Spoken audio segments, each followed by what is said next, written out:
오늘 주시는 하나님의 말씀은 로마서 8장 13절 말씀이 되겠습니다. 로마서 8장 13절 말씀, 우리 다 함께 우리 한 목소리로 하나님 말씀을 봉독하겠습니다. 시작.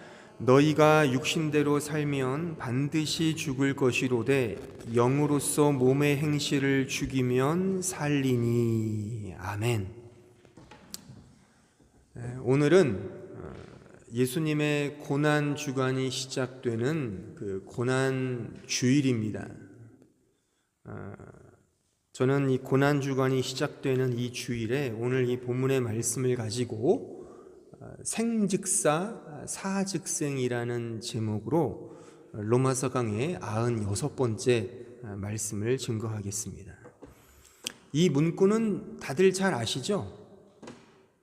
생즉사 사즉생, 살고자 하면 죽고 죽고자 하면 산다는 그 이순신 장군께서 하신 유명한 어록 중에 하나죠. 물론 이 문장의 원전은 그 중국의 오자병법에 등장한다고 합니다. 그 필사즉생, 행생즉사라고 하여 그 뜻은 죽기를 각오한 자는 살고 요행이 살아남고자 하는 자는 죽는다라는 그 말의 어원을 갖고 있다고 합니다. 하지만 우리는 이 말을 이미 성경을 통해 우리는 잘 알고 있습니다. 바로 역설의 말씀이죠. 오늘 본문이 그거 아닙니까? 그러니까 육신대로 살면 반드시 생즉사, 반드시 죽고 영으로서 죽이면 사즉생이죠, 산다는 그런 분명한 하나님의 말씀입니다. 이것을 저는 바로 십자가의 정신이라고 생각을 해요. 십자가의 정신, 십자가의 근본 정신, 이 역설에, 이 복음에 담겨져 있는 역설, 그 패러독스한 복음의 요체라고 저는 생각을 합니다. 그래서 성경은 이 십자가 정신, 지금 말씀드린 이 생즉사 사즉생의 이 말씀을 여러 군데에서 성경은 가르치고 있습니다. 자, 먼저 대표적으로 마태복음 16장으로 한번 가보십시오. 제가 주보에 그 인용 구절을 적어 넣었죠. 자, 16장 24절 25절을 보시면, 이에 예수께서 제자들에게 이르시되 누구든지 나를 따라오려거든 자기를 부인하고 자기 십자가를 지고 나를 따를 것이니라. 누구든지 제 목숨을 구원하고자 하면 잃을 것이요 누구든지 나를 위하여 제 목숨을 잃으면 찾으리라. 자, 동일한 말씀이죠. 바로 생즉사 사즉생에 관한 말씀이에요. 그러니까 구원하고 내 목숨을 구원하고자 하면 잃고 제 목숨을 잃으면 찾는다, 이런 말씀입니다. 자, 계속해서 요한복음 12장으로 한번 가보십시오. 24절로 25절. 내가 진실로 진실로 너희에게 이르노니 한 알의 밀이 땅에 떨어져 죽지 아니하면 한 알 그대로 있고 죽으면, 그러니까 사직생이죠, 죽으면 많은 열매를 맺는다. 25절. 자기의 생명을 사랑하는 자는 잃어버릴 것이요 이 세상에서 자기의 생명을 미워하는 자는 영생하도록 보존된다. 좀 더 구체적이고 실천적인 그런 말씀이 기술되어 있죠. 그러니까 자신을 사랑하면, 자기 사랑이죠, 자기를 사랑하면 오히려 잃어버릴 것이고, 미워하면 자기 부인, 자기를 거부하는, 이 자기 사랑을 거부하는 이런 모습 속에서 진정한 영생을 얻는다라고 하는 아주 명확한 십자가 정신이 이 말씀 속에 나타나 있습니다. 십자가, 이 기독교의 정신은 십자가의 정신이에요. 그러니까 자기 자신을 죽이는 겁니다. 역설이죠. 그러니까 생즉사 사즉생해야만 진정한 영생을 얻는다는 것입니다. 그러니까 이것은 역설이거든요. 그러니까 역설은 말 그대로 우리가 일반적으로 생각하는 상식과는 정반대라고 하는 사실입니다. 자, 마태복음 20장을 한번 가보세요. 20장 25절. 예수께서 제자들을 불러다가 이르시되 이방인의 집권자들이 그들을 임으로 주관하고 그 고관들이 그에게 권세를 부리는 줄을 너희가 알거니와 너희 중에는 그렇지 않아야 하나니, 보세요, 너희 중에 누구든지 크고자 하는 자는 너희를 섬기는 자가 되고 너희 중에 누구든지 으뜸이 되고자 하는 자는 너희의 종이 되어야 하리라. 인자가 온 것은 섬김을 받으려 함이 아니라 도리어 섬기려 하고 자기 목숨을 많은 사람의 대속물로 주려 함이니라. 보세요. 그러니까 이 세상은 다 집권자가 되고 싶어 하잖아요. 이 세상은 다 고관, 큰 자, 으뜸이 되고 싶어 한단 말입니다. 이게 이 세상의 상식이란 말이죠. 그런데 지금 말씀에 보면은 그게 아니라는 거잖아요. 으뜸이 아니라 종이 되어야 하고 섬김을 받는 자가 아니라 섬겨야 한다는 것입니다. 그러니까 이 세상은 다 VIP가 되고 싶어 하는 거잖아요. 그렇잖아요. 이게 상식이에요. 우리 모두는 다 섬김을 받고 싶어요.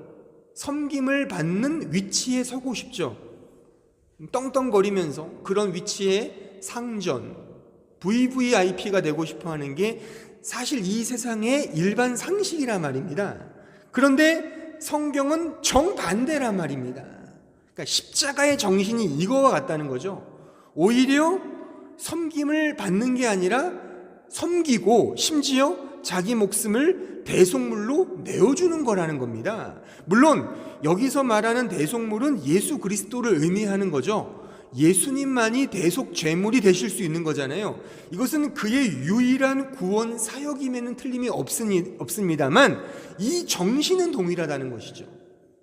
정신은, 그러니까 십자가는 예수님이 지시는 게 맞지만 그 십자가의 정신을 쫓아 나 자신을 부인하고 내 십자가를 짊어지고 주님을 쫓아가야 하는 그 십자가 정신은 동일하다라고 하는 사실입니다. 근데 이것이 세상의 상식과는 정반대라고 하는 사실이죠.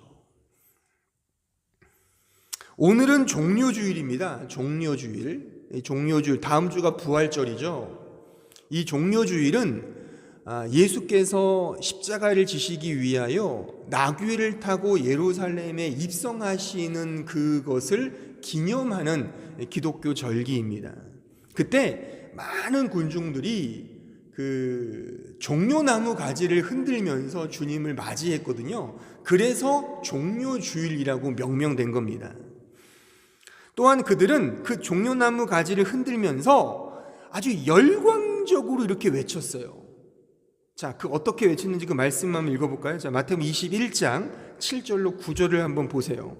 나귀와 나귀 새끼를 끌고 와서 자기들의 겉옷을 그 위에 얹음에 예수께서 그 위에 타시니 무리의 대다수는 그들의 겉옷을 길에 펴며 다른 이들은 나뭇가지를 베어 길에 펴고 앞에서 가고 뒤에서 따르는 무리가 소리 높여 이르되 호산나 다윗의 자손이요 찬송하리로다 주의 이름으로 오시는 이여 가장 높은 곳에서 호산나 하더라. 호산나 호산나 호산나라는 그런 외침을 했다는 겁니다. 이 호산나라는 그 말의 뜻이 이런 거예요. 주여 구원하옵소서라는 뜻이거든요. 주여 우리를 구해주세요 라고 하는 그런 의미가 호산나라고 하는 이 단어에 담겨져 있는 의미입니다. 그런데 한번 잘 생각해 보세요. 이 호산나를 외쳤던 사람들이 진짜 이 의미를 알고 이 말씀, 이 호산나를 외쳤을까요? 그렇지 않다는 것을 우리는 잘 압니다. 왜냐하면 종국에 가서 그 구원의 기둥인 십자가가 세워졌을 때, 정작 그 호산나의 기둥이 세워졌을 때 그 세워졌던 골고다 언덕에는 아무도 없었어요. 정작 구원의 십자가가 세워졌을 때는 아무도 그 자리에 없었다는 사실입니다. 그러니까 이들이 예루살렘 입성하시는 예수를 향해 호산나라고 외쳤던 그 말은 구원의 십자가를 의미하는 것이 아니라 세상적 구원을 그렇게 동경했다는 사실을 우리는 생각할 수가 있습니다. 다시 말하면 이 세상에서 잘 되는 것, 그 구원을 외쳤다라고 볼 수 있는 거죠. 좀 전에 읽었던 마태복음 20장에 등장하는 그 집권자나 고관들이 행사했던 그 권세, 으뜸이 되고 큰 자가 되고자 했던 그것을 위해 호산나를 외쳤지 십자가로는 가지 못했다는 사실입니다. 로마의 식민지로부터 해방하는 그 정치적 구원으로 여겼고요, 질병으로부터의 회복을 구원으로 생각했으며 먹고 사는 빵의 문제를 해결하기 위한 것에 구원으로 생각했다는 사실입니다. 당시에 그 성인이 하루에 일하여 받는 품삯이 한 드라크마였거든요. 그 한 데나리온이라고도 하거든요. 그것을 받고 이제 하루치의 양식, 빵을 사는 거였습니다. 그러니까 굉장히 삶이 좀 어려웠죠. 그런데 보세요. 예수님을 따라다니면 빵을 주네요. 그렇잖아요. 오병이어의 기적을 일으켜서 뭐 빵을 무상으로 막 주니까 막 벌떼처럼 예수님을 따라다닌 거죠. 그 양식을 얻기 위해서. 그렇죠? 아니 무상으로 빵을 주는데, 하루 일도 하지 않고 빵을 주는데 안 가고 그 100일 사람이 어디 있겠습니까? 저라도 가겠죠. 저도 군대 있을 때 교회 가면 초코파이랑 딸기 우유 주니까 갔거든요. 물론 안 줘도 갔겠지만 주니까 더 갔겠죠. 또 전도도 하면서 야 교회 가자, 초코파이랑 딸기 우유 준대. 안 갈 수가 없는 거죠. 물론 그렇게 줌으로써 그 복음의 접촉점이 있는 건 사실이지만 사실 복음의 본질은 그게 아니지 않습니까? 그냥 눈에 보이는 내 배를 채우는 빵이 아니라 그 생명의 양식이잖아요. 십자가로 가야 된다는 겁니다. 영생의 양식으로 가야 되는데, 이 당시의 사람들이나 지금 우리들도 마찬가지로 다 대부분 이 세상의 양식을 기대하며 주님께 가는 경우가 많다는 겁니다. 그렇게 해서 호산나 호산나를 외친다라고 하는 것이죠. 만약에 예수께로 가는데 양식이 없거나 빵이 없으면 둘 중에 하나겠죠. 그 예수의 십자가를 거부하든가 아니면 그 십자가를 물타기 하든가, 그렇게 우리는 아마 생각할 것입니다. 왜냐하면 빵도 없고 힘도 없고 기적도 없고 세력도 없기 때문에 사실 인기가 없는 거죠. 그러니까 예수도 이렇게 직접 말씀을 하세요. 자, 요한복음 6장 26절에 가보세요. 예수께서 대답하여 이르시되 내가 진실로 진실로 너에게 이르노니 너희가 나를 찾는 것은 표적을 본 까닭이 아니요, 표적이 십자가거든요. 십자가, 복음, 그 표적을 본 까닭이 아니요 떡을 먹고 배부른 까닭이로다. 썩을 양식을 위하여 일하지 말고 영생하도록 있는 양식을 위하여 하라. 이 양식은 인자가 너에게 주리니 인자는 아버지 하나님께서 인치신 자니라. 보세요. 분명하지 않습니까? 그러니까 당시의 성도들도 또한 지금의 우리들도 사실 빵을 먹고 떡을 위해 배부른 까닭으로 주님을 찾는 경우가 많다는 겁니다. 이게 자연스러운 것일 수밖에 없는 게 이게 상식이기 때문에 그런 겁니다. 그런데 십자가를 쫓아간다는 건 뭐냐면 이 상식을 뛰어넘는 역설이라고 하는 사실을 우리는 꼭 기억을 해야 한다는 것입니다. 세상의 양식을 추구하는 것이 아니라 그 목적 자체가 예수 그리스도를 추구하는, 즉 오늘 말씀으로 말하면 생즉사 사즉생의 길을 걷는 겁니다. 더 죽고자 주님을 쫓아가는 거라는 겁니다.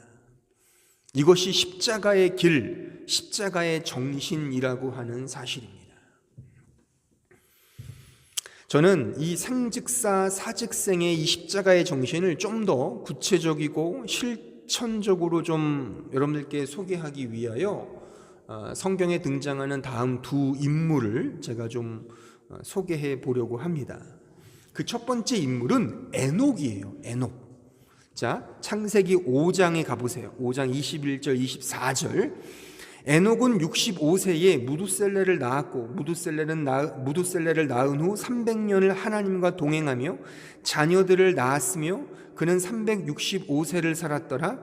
에녹이 하나님과 동행하더니 하나님이 그를 데려가심으로 세상에 있지 아니하였더라. 에녹은 대표적으로 죽음을 보지 않고 하나님께서 데려감을 얻은 그런 인물로 잘 알려진 믿음의 선배이죠. 그는 타락 이후에 모든 인간들이 다 이 세상의 왕궁을 쌓고자 혈안이 되어 있을 때 유일하게 하나님과 동행했던 그런 사람이었어요. 그래서 하나님이 그를 데려가셨기 때문에 그는 죽음을 보지 않고 하나님 나라에 갔다라고 이렇게 성경이 말하고 있는데, 이것은 죽음을 보지 않았다라고도 물론 해석할 수 있지만 죽음과 상관이 없는 자였다라고도 말할 수가 있는 거예요. 다시 말하면 세상과 상관없이 오직 하나님과 동행한 자였다라고 하는 사실을 우리에게 보여주고 있는 인물인 것입니다. 자, 이 에녹을 신약 성경은 이렇게 주석하고 있습니다. 자, 히브리서 11장 5절을 보세요.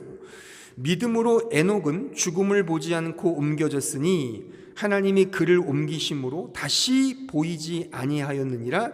그는 옮겨지기 전에 하나님을 기쁘시게 하는 자라 하는 증거를 받았느니라. 그러니까 하나님과 동행했다는 구약의 말씀을 신약 성경은 하나님을 기쁘시게 하는 자였다라고 이렇게 대체하여 말씀하고 있죠.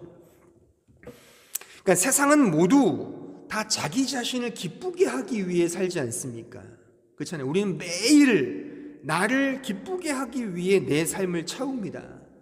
심지어 하나님마저도 나의 기쁨의 한 도구로 삼지 않습니까? 하지만 에녹은 자신의 기쁨이 아니라, 세상의 기쁨이 아니라 하나님의 기쁨을 위하여 살았다는 사실이죠. 이것을 성경은 믿음으로 살았다라고 이렇게 말씀하는 겁니다. 그렇기 때문에 죽음을 보지 않고 하늘로 올라갔다라고 성경이 말하는 겁니다. 그리고 여기 히브리서 11장 5절에 그 보면 참 재밌는 말씀이 있죠. 그가 세상에 다시 보이지 아니하였다라고 세상에 보이지 아니하였다. 그러니까 세상에서 보이지 않게 되었다는 겁니다. 이게 뭘 의미할까요?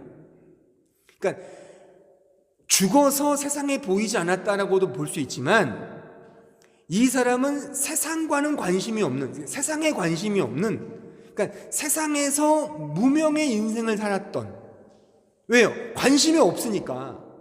내가 유명한들, 내가 뭐 사람이 알아준들, 거기에 관심이 없는 거예요. 나는 오직 하나님을 기쁘시게, 하나님만 나를 아시면 돼, 이런 마음으로 살았다는 겁니다. 참 대단하지 않습니까? 그러니까 사실 우리는 그렇잖아요. 우리는 우리의 삶의 바운더리 속에서 나를 끊임없이 피하라며 살아가는 게 우리 인생이지 않습니까? 나를 얼마나 잘 알려서 내가 있는 그룹 속에서 인기가 많고 나를 언제나 돋보이게 하는 것이 우리의 삶의 원동력일 수 있지 않습니까?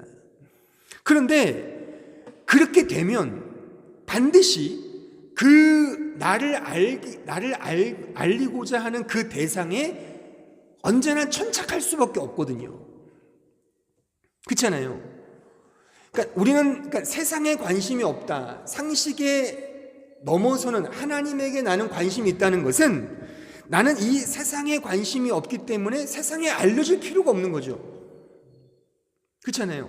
내가 사랑하는 어떤 대상에게 더 알리고 싶은 게 인간의 본성이라면 당연히 세상에 더 잘 보이고 싶으면 세상에 나를 더 드러내고 싶어 하는 거겠죠. 반면에 하나님의 기쁨으로 산다면 하나님께만 알리면 되죠. 그런 삶을 살았다는 것입니다. 그러니까 우리가 살아가는 상식과는 반대의, 그러니까 십자가의 삶을 살았다고 우리는 말할 수가 있겠죠. 이게 믿음의 삶이라는 것입니다. 한번 잘 생각을 해보십시오. 여러분들이 인기를 얻고 싶은 그런 영역, 나의 이름을 드러내고 싶은 그런 곳에 우리는 관심이 있을 수밖에 없거든요. 당연히 이게 상식이란 말입니다. 근데 그것만큼 과연 하나님이 나를 많이 알고 계실까? 거기에 우리는 얼마나 생각을 하느냐 이것이죠. 그렇죠? 그런 면에서 에녹은 세상에는 관심이 없었다는 겁니다. 극단적으로 말해서. 그래서 사직생인 겁니다. 세상에서는 죽고 오직 하나님과 동행하면서 하나님의 기쁨을 위해서만 살았던, 말 그대로 십자가의 삶을 살았던 사람이라고 우리는 볼 수가 있는 것입니다. 이게 바로 십자가의 정신을 구현하며 살아가는 신자의 모습인 겁니다. 이게 쉬울까요? 어렵죠. 어렵고 외롭고 괴롭고 힘든 길임에 틀림이 없어요. 그래서 성경은 이런 십자가의 길에 인내라고 하는 늘 이런 개념을 우리에게 소개합니다. 자, 이 말씀에도 당연히 나오죠. 히브리서 10장 36절에 한번 가보세요. 너희에게 인내가 필요함은 너희가 하나님의 뜻을 행한 후에 약속하신 것을 받기 위함이라. 이 힘든 십자가의 길을 걷기 위해 그래서 요구되는 것은 인내예요. 인내. 이 생즉사 사직생의 길을 걷는 것은 바로 인내가 요구되는 거예요. 그러니까 저는 믿음, 소망, 사랑이 다 인내라고 생각해요. 믿음, 소망, 사랑의 공통점은 인내다. 왜요?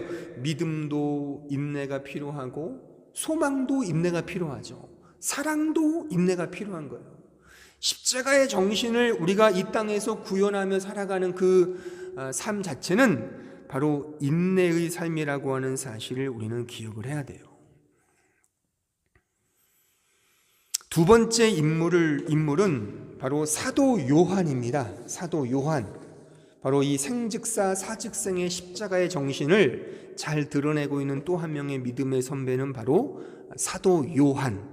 예수님의 12 제자 중 한 명이었죠. 또한 예수님의 복음서 중 요한복음을 기록한 사람이기도 하고 또한 요한 서신 또한 계시록까지 기록한 주님의 종이었습니다.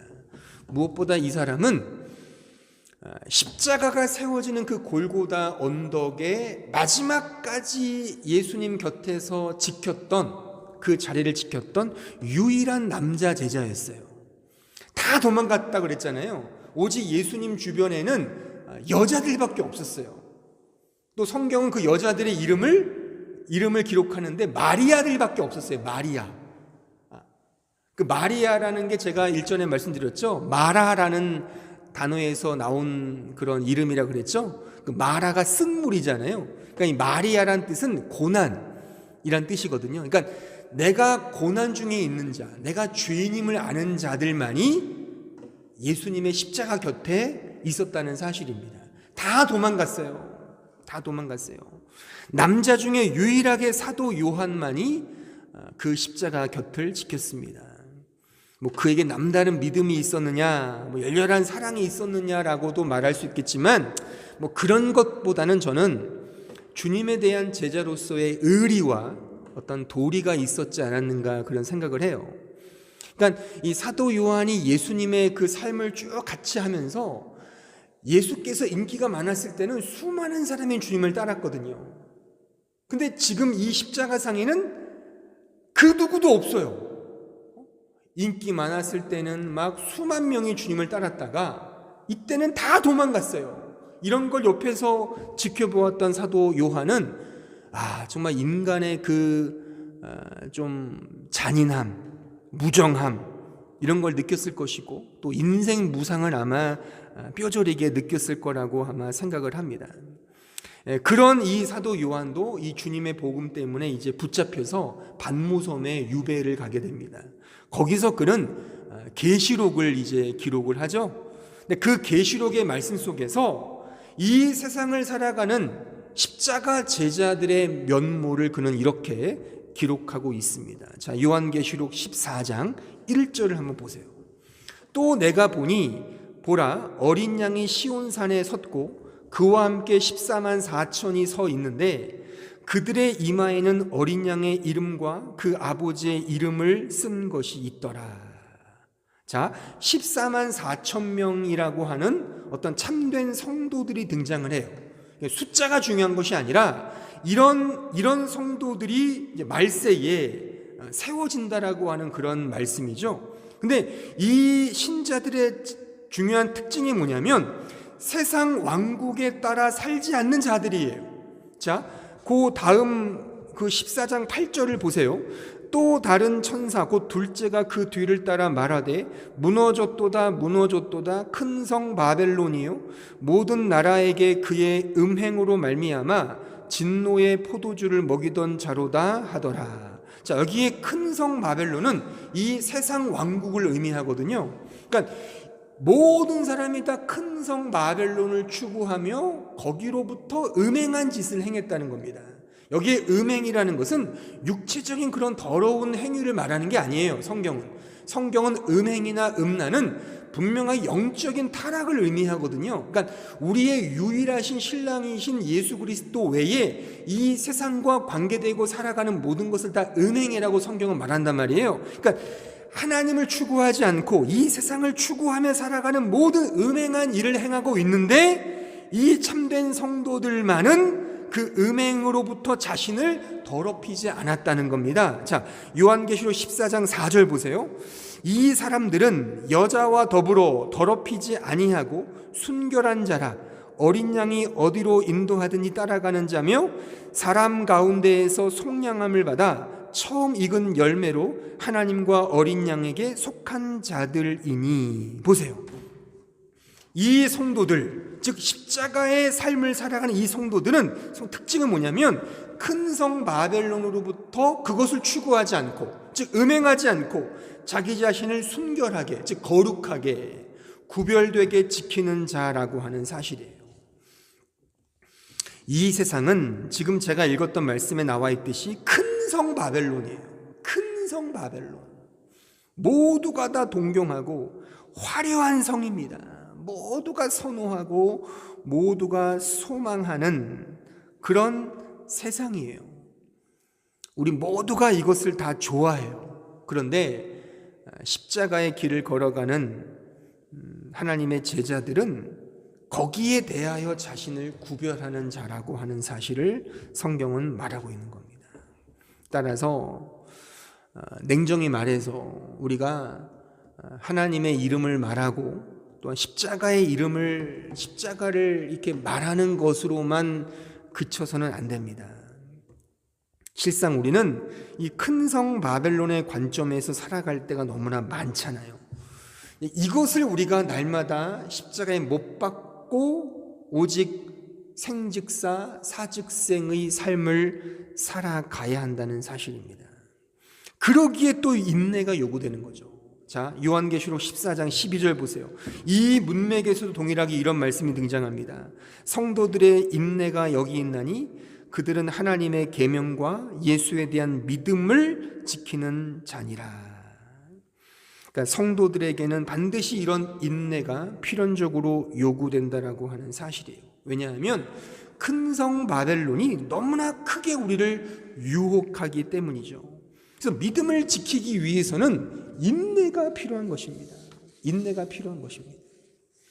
자, 요한계시록 14장 13절 보세요. 또 내가 들으니 하늘에서 음성이 나서 이르되 기록하라. 지금 이후로 주 안에서 죽는 자들은 복이 있도다 하시매 성령이 이르시되 그러하다. 그들이 수고를 그치고 쉬리니 이는 그들의 행한 일이 따름이라 하시더라. 보세요. 엄중한 말씀이 등장하죠. 주 안에서 죽는 자들은 복이 있다. 이게 생즉사 사즉생의 십자가의 길인 것입니다. 주 안에서 죽는 자, 이게 복이 있다는 사실이죠. 예수 그리스도의 십자가를 믿고 그 십자가를 따른다는 것은 나에게 주어진 인생의 고난, 연단, 시련, 아픔, 좌절, 슬픔, 종국의 죽음조차도 영광으로 아는 자입니다. 그런 자가 십자가를 따라가는 자인 거예요.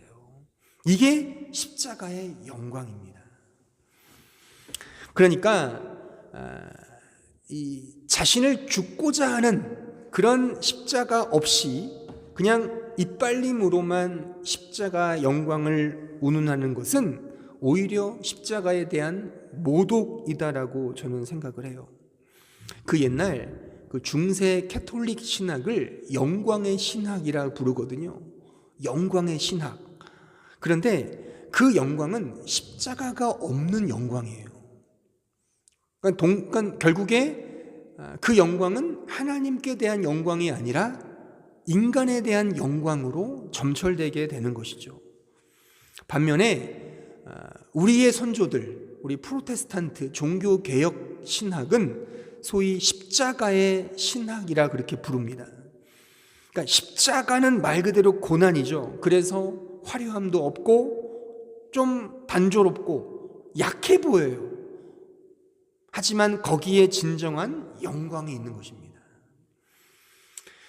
따라서 십자가에 달린 예수 그리스도 안에만 하나님의 감추어진 영광이 있습니다. 다른 곳에는 하나님의 영광이 없어요. 물론 조금은 있죠. 찬란하게 떠오르는 태양을 보면서 와, 창조주 하나님 찬송할 수 있고, 들에 핀 꽃들을 보면서 와, 멋지다. 공중에 나는 새를 보면서, 이 사계절의 변화를 보면서, 우주를 보면서 창조주 하나님의 영광을 찬송할 수 있을지도 모르겠어요. 하지만 그것은 본질적인 영광이 아닙니다. 그 신학 용어에 그 데우스 압스콘디투스라는 용어가 있어요. 데우스, 하나님이죠. 압스콘디투스가 감추어져 있다라는 뜻이거든요. 그러니까 감추어져 계신 하나님이라는 신학적 용어가 있어요. 그러니까 하나님은 자신을 감추셔요. 그 감추어 있는 본질적인 하나님을 볼 수 있는 유일한 창구, 유일한 길이 하나 있어요. 바로 십자가에 달린 예수님이에요. 그 십자가에 달린 예수 그리스도 안에만 하나님의 영광이 있습니다. 그러니까 우리 보고 십자가를 따라오라라고 우리를 부르신 것은 이 영광에 동참시키기 위한 하나님의 은혜로우신 부르심임을 여러분들은 알아야 돼요. 그러니까 생직사 사직생의 길은 축복의 길인 겁니다. 그러니까 이런 영광을 안 사람들이 고난과 연단에도 불구하고 인내를 가지고 십자가의 길을 걸어간 거예요. 그냥 이래도 좋고 저래도 좋고 그냥 왔다 갔다 하면서 살았던 사람들이 이 세상에서 복음의 족족을 남긴 것이 아니라 정말 나는 죽고 오직 그리스도 예수만을 위하여 살 거야 라고 이 세상의 상식을 거부하면서 온전히 믿음의 길을 걸었던 사람들이 이 영광을 경험한 거예요. 이 영광을 경험하니까 말로 다할 수 없는 기쁨과 즐거움 속에 복음의 전파자로 하나님 앞에 쓰임받게 된 것이죠. 따라서 저는 이 고난주간을 맞이하여, 또한 다음 주가 부활절인데 우리가 십자가 많이 말을 하지만 진짜 십자가가 뭐냐? 역설이라고 하는 사실을 꼭 기억하셔야 돼요. 생직사 사직생하는 삶을 살아가는 거예요. 그러니까 여러분들이 알고 있는 세상의 상식과 반대의 삶을 살아가야 하는 것입니다. 반대의 삶을. 세상 사람들이 다 하는 것을 하지 않는 거예요. 세상이 좋아하는 것을 거부할 수 있는 거예요. 그게 뭐겠어요? 그 핵심이 구체적이고 실천적으로 좀 전에 읽었던 사도 요한이나 에녹을 통해 확인했듯이 내가 좋아하는 나 자신의 자존심을 꺾고 나 자신을 사랑하는 그 자기 사랑을 거부하면서 오직 하나님의 기쁨, 내 기쁨이 아니라 하나님의 기쁨이 내 기쁨으로 삼고 살아가는 거예요. 이게 십자가의 정신을 구현하며 살아가는 겁니다.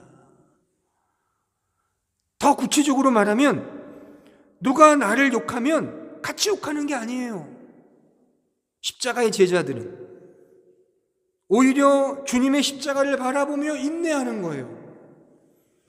누가 나를 자존심 구기게 하면 함께 구기는 게 아니에요. 오히려 십자가를 바라보며 인내하는 겁니다.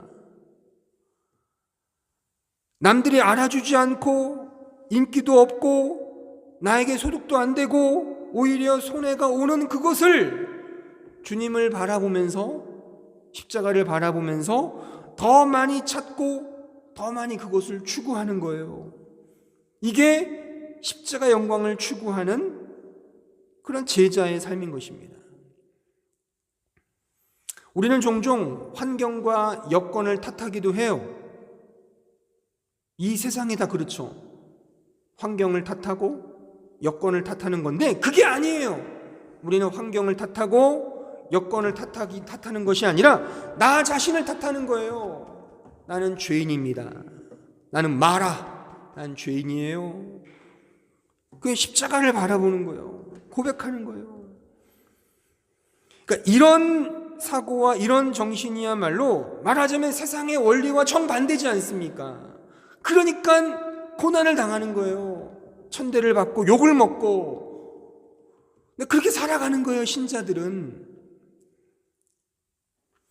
그러니까 우리가 사는 이 세상은 나 자신을 부인하라 제일 싫어하는 거예요. 너 자신을 부인해. 성경은 이 말씀을 한다면 너 자신을 부인하고 십자가를 지고 나를 따르라. 이게 십자가란 말이에요. 하나님의 영광을 가장 확실하게 알 수 있는 십자가. 여기도 이거 있잖아요, 십자가. 이 십자가예요. 이게 그냥 상징물, 조형물이 아니라 이 정신을 알아야죠. 그냥 이게 멋있죠. 와, 멋있어. 이렇게 그치면 이거는 캐톨릭 신학이죠. 영광의 신학. 누가 만들었을까? 와, 이 조각가는 최고야. 이게 인간의 영광이잖아요. 로마 교황청 가서 그 멋진 화려한 성화를 보면서 하나님을 노래합니까? 와, 정말 이걸 만든 놀라운 화가들은 천재일 거야.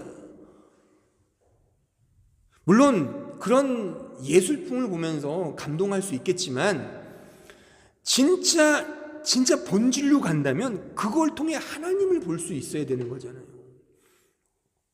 그러니까 너 자신을 부인하라. 이걸 제일 싫어해요, 이 세상은.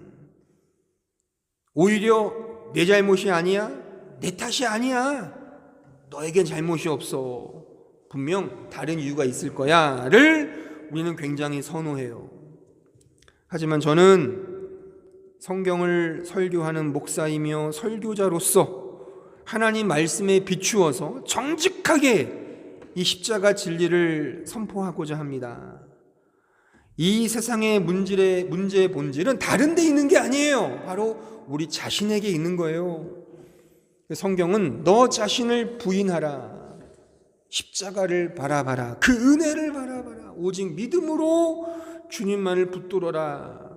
환경과 여건을 탓하는 것이 아니라 나 자신의 죄인됨을 발견하여 지속적으로 나의 죄성을 십자가에 못 박고 나 자신을 사랑하는 자기 사랑을 부인하며 사즉생하는 거예요. 사즉생. 이게 십자가의 길을 걷는 참된 제자의 삶인 것입니다. 여담이지만 이 세상이 선호하는 환경, 여건 탓하는 것도 사실 정확하게 들어맞지 않아요. 소위 심리학자들이 자신들의 전매 특허처럼 말하는 무슨 환경과 인간성의 비례관계라고 늘 말하잖아요. 하지만 그것도 다 부질없는 진단에 불과한 겁니다. 보세요. 열악한 환경에 태어나서 그런 말도 안 되는 환경에서 자라난 사람이 문제가 되고 그런 어려운 환경을 통해 이 세상, 이 사회의 부적응자가 되는 겁니까? 그럴 수도 있겠죠. 하지만 그 반대도 있어요. 그런 환경을 딛고 오히려 더 강한 욕구를 가지고 이 사회를 선도하는 선각자가 되기도 하거든요. 개천서 욕 나기도 하는 겁니다. 그러니까 환경이 사람을 만드는 게 아니에요. 다 그렇게 말하는 것은 심리학자들의 그 이론을 통하여 나 자신을 도피하고 싶은 무책임한 처사일 수도 있는 겁니다. 칼 막스가 환경을 탓하며 공산주의를 만들었잖아요. 지금의 공산주의가 어떻게 됐습니까? 보세요 한번. 역사적으로 공산주의는 망했죠. 지금 있는 공산주의 국가가 뭐 잘 되는 나라가 있습니까? 북한 보세요. 북한 최악의 국가 아닙니까? 칼 막스가 환경 탓하면서 인간의 노동과 인간의 존엄을 말했지만 그게 굉장한 구라이며 허사라고 하는 사실이 증거가 된 겁니다. 그러니까 환경도 물론 중요하겠지만 성경은 그런 것을 말하는 게 아니에요. 본질을 말하는, 본질을. 우리 자신이 하나님과의 관계가 없으면 어떠한 좋은 환경에 놓여도 더 아주 간악하게 죄만 짓지 선도되거나 성화되는 일은 일어나지 않는다는 것입니다. 따라서 저는 성경을 근거로 이렇게 말씀을 드리고 싶어요. 신자는 환경과 여건이 아니라 오직 자기를 부인하는 이 세상 앞에 서는 거예요. 생즉사 사즉생하는 이 십자가의 원리로 살 때 이 세상의 상식을 뛰어넘는 정말 하나님만이 주시는 참된 그 평안과 기쁨과 자유를 누릴 수 있다고 저는 확신합니다. 사랑하는 성도 여러분, 복된 신자의 삶을 살고 싶습니까? 은혜와 사랑이 넘치는 평강의 삶을 살고 싶습니까? 진정한 행복한 삶을 살고 싶으시죠? 그러면 하나님께서 우리에게 주신 복된 그 원리가 있어요. 바로 십자가의 길을 걷는 거예요. 그 십자가의 길을 생즉사 사즉생하며 우리의 자존심을 십자가에 못 박고 자기 사랑을 날마다 부인하면서 그 십자가를 바라보며 인내하는 거예요. 그러면 하나님께서 그 십자가를 통해 그 엄청난 이 세상의 그 어떤 것도 볼 수 없었던 영광을 우리가 경험하게 되는 거예요. 그것이 정말 말할 수 없는 즐거움인 겁니다. 말할 수 없는 즐거움, 말할 수 없는 기쁨. 이것을 아까 읽었던 그 말씀, 사도 요한은 주 안에서 죽는 자들은 복이 있다 이거예요. 이 역설이잖아요. 어떻게 죽는 게 복이에요? 근데 성경은 이게 복이라고 말씀한단 말입니다. 이 복을 경험한 자, 히브리서가 말하죠. 세상이 감당하지 못할 믿음의 영이다 이겁니다. 이 역설의 말씀을 꼭 기억하시고 힘들고 어려워도 십자가의 길을 한 걸음 한 걸음 걸어가면서 이 세상에 줄 수 없는 진정한 영광, 그 감추어져 있는 그 데우스 압스콘디투스, 그 하나님의 찬란한 영광을 이 십자가 안에서 만끽하며 경험하는 주의 백성들이 되길 진심으로 기원합니다. 기도하겠습니다. 말씀을 기억하면서 함께 합심하여 통성으로 기도하겠습니다. 생즉사 사즉생입니다. 이순신 장군님의 그런 말씀만이 아니라 정말 하나님의 말씀이에요. 여러분들, 상식을 벗어나는 일입니다. 세상과 개견하는 일입니다. 그래서 우리는 본성적으로 싫어해요. 누가 욕하면 두 배로 욕을 해야 속이 풀려요. 내가 맞았잖아요? 두 배로 또 때려줘야 돼요. 이게 우리 인생의 본성이거든요. 근데 성경은 그렇게 말하지 않잖아요. 오른편 뺨을 맞으면 왼편 뺨도 돌려대고, 속옷 달라면 겉옷도 주고, 오리 가자면 심리 가고, 그게 십자가의 정신이에요. 말하자면 더 양보하는 거예요. 세상의 가치로 보는 게 아니에요. 그런 게 아닙니다. 이게 십자가의 길인 거예요. 그러니까 십자가의 길은 세상에서 나를 알아준다고 하는 게 아니에요. 오히려 몰라야 돼요. 에녹처럼 세상과 등지는 삶을 사는 거예요. 저 부처님을 믿는 스님들이나 승려들만 산에 올라가는 것이 아니라 우리가 그런 정신으로 살아가는 겁니다. 오히려 왜 하나님이 진짜니까, 복음이 진짜인데 하나님을 알면 되잖아요.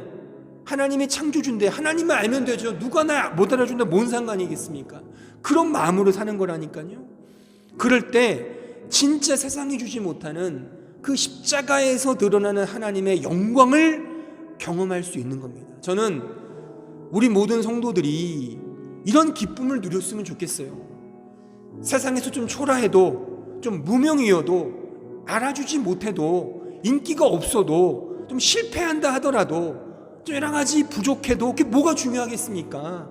하나님이 내 편이시고 나와 함께 계신다는데 뭐가 문제겠습니까? 이런 좀 믿음을 가지고 오히려 십자가를 바라보면서 이 모든 것들을 인내하며 하나님이 나에게 주신 그 엄청난 영광을, 그 영광을 정말 만끽하며 믿음의 길을 걸어가는 그런 참된 십자가의 제자로 살아가게 해달라고 다 함께 합심하여 통성으로 기도하겠습니다. 은혜로우신 주님 감사합니다.